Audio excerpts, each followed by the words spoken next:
Assalamualaikum warahmatullahi wabarakatuh. Perkenalkan, nama saya Marelva Novianti dengan NIM 2011-05020013 dari kelas Ekonomi Syariah 1 FEBI. Baik, di sini saya akan mempresentasikan hasil makalah dari saya yang berjudul Pengangguran dan Solusi Ekonomi Islam.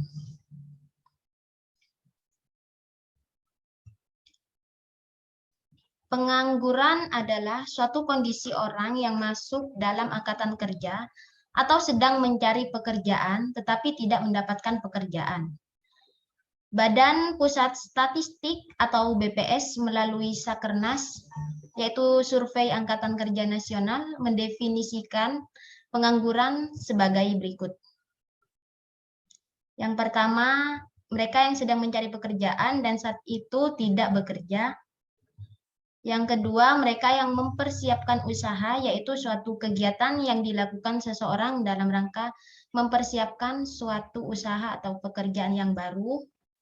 Yang ketiga, mereka yang tidak mencari pekerjaan karena merasa tidak mungkin mendapatkan pekerjaan atau sering disebut pengangguran putus asa.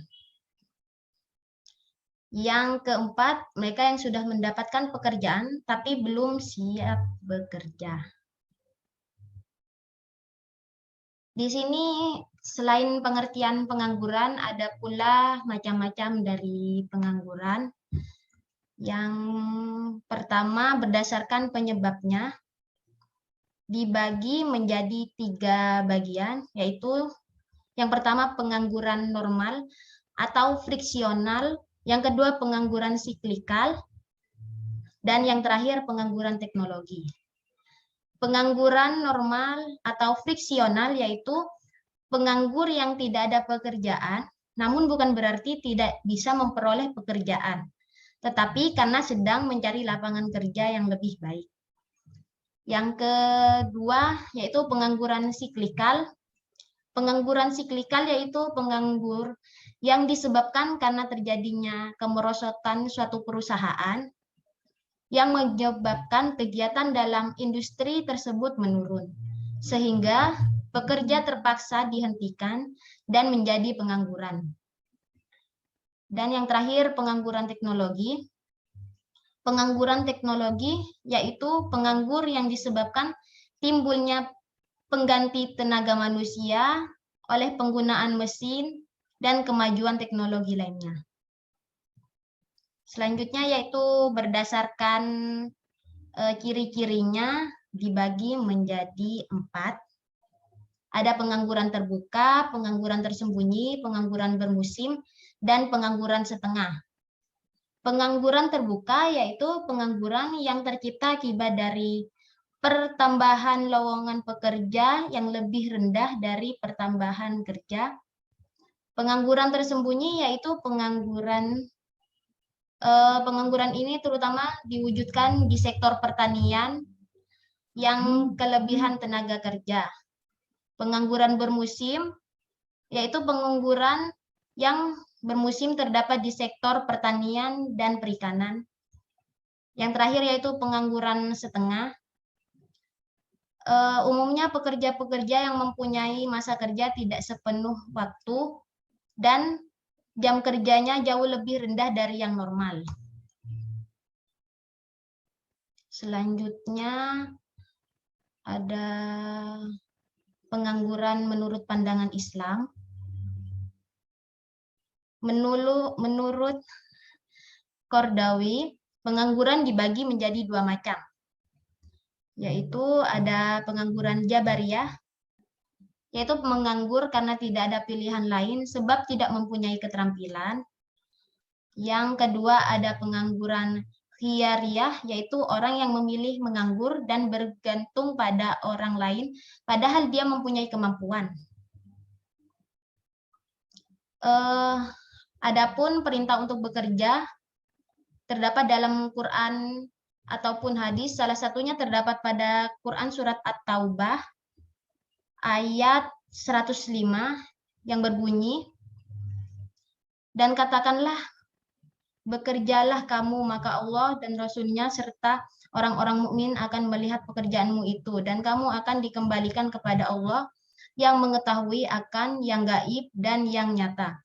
Lalu diberitakannya kepada kamu apa yang telah kamu kerjakan. Ayat tersebut menjelaskan bahwa kita diperintahkan untuk bekerja bukan hanya sekedar untuk mendapatkan rezeki, namun juga sebagai ibadah seorang hamba kepada Allah, menuju kesuksesan di akhirat kelak. Adapun hadis yang menjelaskan tentang permohonan Nabi agar dijauhkan dari kemiskinan dan kefakiran. Beliau meminta diberi kecukupan.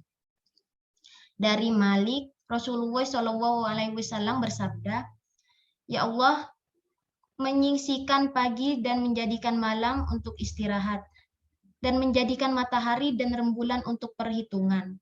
Jagalah saya dari hutang, kayakanlah dari kefakiran, berilah pendengar dan penglihatan yang menyenangkan, berilah kekuatan untuk tetap di jalanmu." Adapun hadis lainnya, yaitu yang berbunyi, "Sesungguhnya setiap kalian dikumpulkan di perut ibunya sebagai setetes mani atau nutfah selama 40 hari. Kemudian berubah menjadi setetes darah atau alaqah selama 40 hari. Kemudian menjadi segumpal daging atau mudghah selama 40 hari. Kemudian diutus kepadanya seorang malaikat, lalu ditiupkan padanya ruh dan diperintahkan untuk ditetapkan 4 perkara, yaitu rezeki, ajal, dan amal, kecelakaan, dan kebahagiaan." Dalam hadis tersebut dijelaskan bahwa rezeki, ajal, sengsara, serta bahagia telah ditetapkan sejak 40 hari di dalam kandungan ibunya. Yang selanjutnya yaitu penyebab terjadinya pengangguran. Yang pertama, ketidakseimbangan antara pekerjaan dan jumlah tenaga kerja. Maksudnya yaitu adanya persaingan ketat antara para fresh graduate maupun yang sudah berpengalaman, membuat fenomena baru bahwa ketidakseimbangan tersebut telah terjadi. Yang kedua, ada kemajuan teknologi. Di sini kemajuan teknologi terjadi karena suatu kebanggaan yang mempermudah manusia melakukan sesuatu. Namun, hal tersebut akan menyebabkan ketidakseimbangan antara pekerja yang telah digantikan oleh robot. Yang ketiga, ada kemampuan para pencari kerja yang tidak sesuai. Maksudnya yaitu banyaknya kriteria para pencari kerja yang tidak sesuai dengan permintaan perusahaan. Hal tersebut biasanya menjadi kendala pada saat perusahaan membutuhkan karyawan dengan keterampilan tinggi. Yang keempat, kurangnya pendidikan dan keterampilan. Yang kelima, adanya tingkat kemiskinan. Yang keenam, adanya PHK, yaitu PHK akan terjadi setelah berakhirnya kontrak kerja, dan biasanya sebuah perusahaan akan melakukan metode ini untuk menstabilkan sistem kerja. Yang ketujuh, ada tempat tinggal yang jauh, daerah yang kurang berkembang, dan domisilinya jauh. Yang kedelapan, ada pasar global, yaitu meningkatnya perusahaan asing, namun dari mereka lebih cenderung memasukkan pekerja dari negara mereka sendiri daripada menggunakan tenaga kerja asli. Selanjutnya ada kesulitan bertemu pencari kerja dan lowongan pekerja. Karena terkadang kekosongan yang tersedia tidak diumumkan dengan baik. Akhirnya orang yang berpotensial dapat mengisi lowongan pekerjaan tersebut terkadang kehilangan informasi tentang lowongan itu tersendiri. Yang terakhir yaitu adanya diskriminasi ras gender, orang cacat yang jadi penyebab pengangguran. Selanjutnya ada dampak terjadinya pengangguran. Salah satu faktor penting yang menentukan kemakmuran suatu masyarakat adalah tingkat pendapatan. Nah, jika tingkat pengangguran di suatu daerah relatif tinggi, maka hal tersebut akan menghambat pembangunan ekonomi. Hal ini terjadi karena pengangguran berdampak negatif, yaitu salah satunya pengangguran bisa menyebabkan masyarakat tidak memaksimalkan tingkat kemakmuran yang dicapai. Hal ini terjadi karena pengangguran dapat menyebabkan pendapatan nasional real yang diperoleh masyarakat lebih rendah daripada pendapatan potensial. Yang kedua, pengangguran akan menyebabkan pendapatan nasional yang berasal dari sektor pajak berkurang. Dengan adanya tingkat angka pengangguran yang tinggi, hal ini akan menyebabkan kegiatan perekonomian menurun, sehingga pendapatan masyarakat pun juga menurun. Yang ketiga yaitu pengangguran tidak menggalakkan pertumbuhan ekonomi.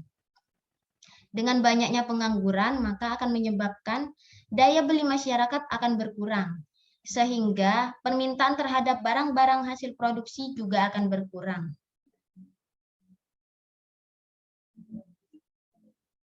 Selanjutnya, yang terakhir, solusi mengatasi pengangguran dalam ekonomi Islam. Yang pertama yaitu mekanisme sosial ekonomi. Kebijakan yang dilakukan oleh khalifah di bidang ekonomi ini biasanya yaitu dengan meningkatkan dan mendatangkan investasi yang halal, kemudian dikembangkan di skrit real baik di bidang pertanian dan kehutanan, kelautan dan tambang, maupun menikmati volume perdagangan. Mekanisme ini dilakukan oleh khalifah melalui sistem dan kebijakan yang terkait dengan masalah sosial. Yang kedua, negara wajib menciptakan lapangan kerja agar setiap orang yang mampu bekerja dapat memperoleh pekerjaan. Kebijakan dalam bidang ekonomi, khalifah ini melakukan dengan meningkatkan dan mendatangkan investasi yang halal yang kemudian dikembangkan di sektor real di bidang pertanian dan kehutanan, kelautan dan tambang maupun meningkatkan volume perdagangan. Berbeda dengan di sektor pertanian, selain intensifikasi, dilakukan juga ekstensifikasi yang bertujuan menambah luas area yang akan ditanami dan diserahkan kepada rakyatnya. Namun, pemerintah juga akan mengambil tanah dari pemiliknya jika ditelantarkan selama 3 tahun oleh pemiliknya. Seperti yang dilakukan Rasulullah ketika di Madinah. Dalam syariat disebut pemberian negara kepada rakyat yang diambilkan dari harta Baitul Mal dengan tujuan untuk memenuhi kebutuhan hidupnya. Ada pula kebijakan sektor industri, yaitu dengan mengembangkan industri alat-alat yang kemudian akan mendorong tumbuhnya industri-industri lainnya. Dan yang terakhir ada kebijakan sosial. Khalifah tidak mewajibkan perempuan bekerja, apalagi dalam Islam.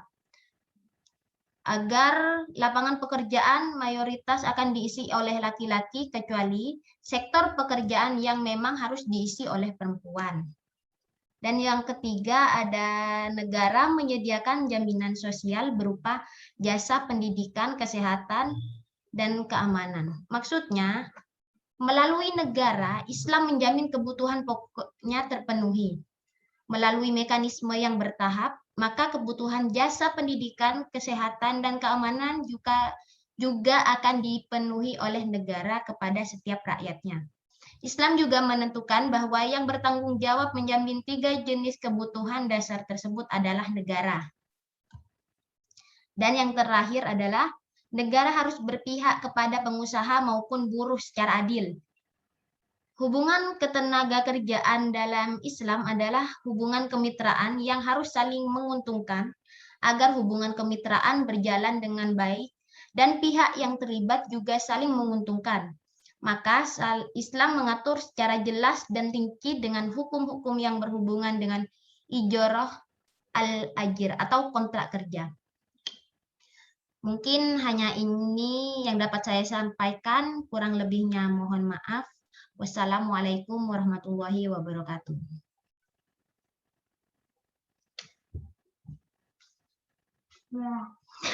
Tanpa leco. Aduh, berapa menit? Aduh, menit.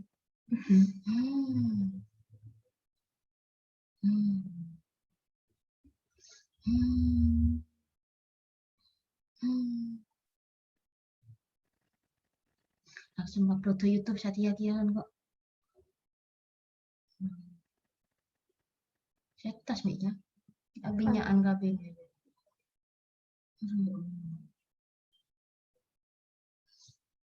Apa ya?